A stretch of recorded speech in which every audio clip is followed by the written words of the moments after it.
Nicolas, je suppose que c'est le soulagement et la satisfaction?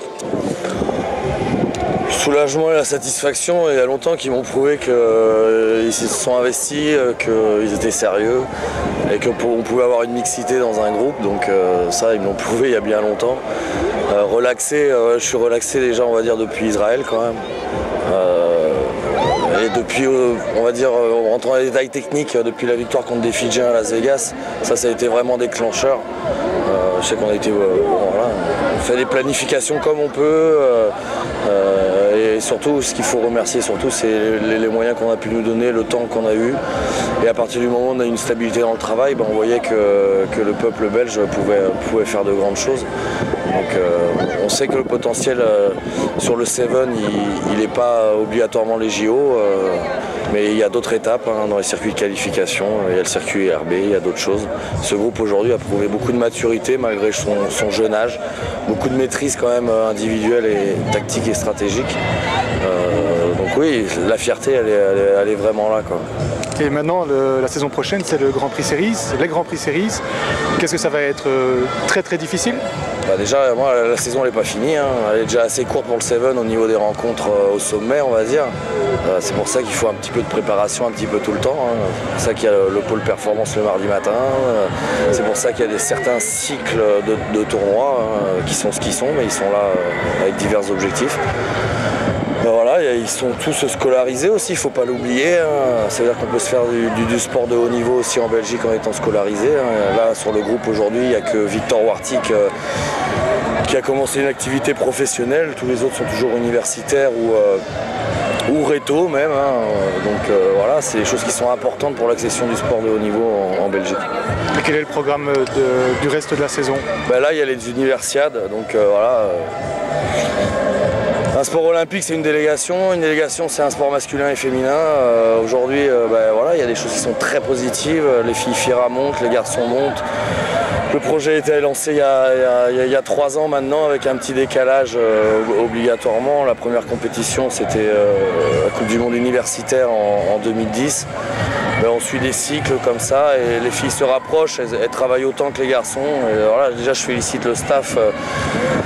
Pour lesquels on a un peu moins travaillé ces derniers temps pour diverses raisons, mais il s'avère que on voit que les filles elles ont les mêmes objectifs sur le terrain. Des gens disent que c'est un rugby récréatif, mais il n'empêche que ce qu'elles ont fait à Prague, dans l'alternance des formes de jeu et dans les objectifs qui ont été donnés il y a 3 ans dans la mise en place, c'est efficace. Et que par rapport au goal average, c'est équivalent aux garçons, quoi. On prend un peu d'essais, on en marque et on maîtrise surtout les aspects du rugby à 7. Donc ça, c'est vraiment intéressant. Donc maintenant, vous allez fêter le titre? Oui, fêter le titre, mais on a d'autres choses. Le travail continue, les analyses continuent, la détection continue. Voilà, on va de l'avant. Victor, je vois que tu as le sourire.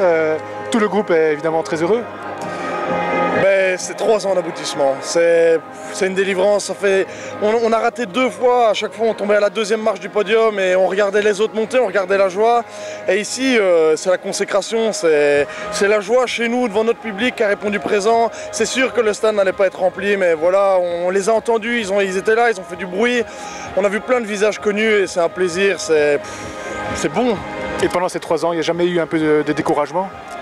Il n'y a pas eu de découragement, il y a eu des moments durs, il y a eu des moments de merde où on s'est entraîné comme des chiens dans 10 cm de neige, mais on savait pourquoi on voulait le faire et on l'a fait. Et il n'y a jamais eu de découragement, je pense qu'on a toujours gardé le cap. Nico nous a rassemblés autour d'un objectif bien précis et le groupe s'est construit autour de cet objectif et c'est ça qui est bon, c'est que c'est la consécration de cet objectif, c'est parfait.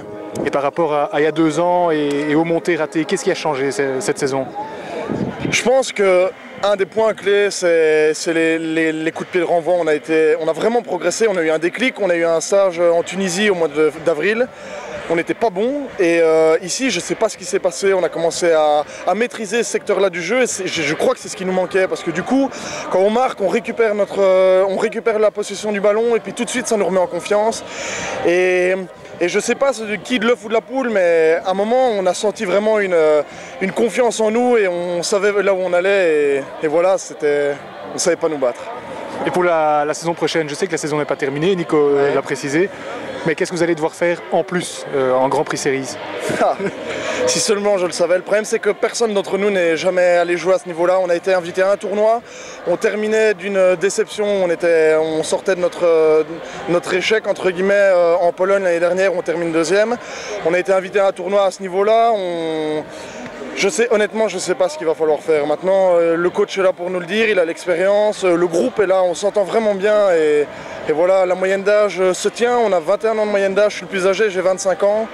Et donc voilà, c'est une bande de potes et voilà, on va faire les choses, quoi. Merci. De rien. Merci.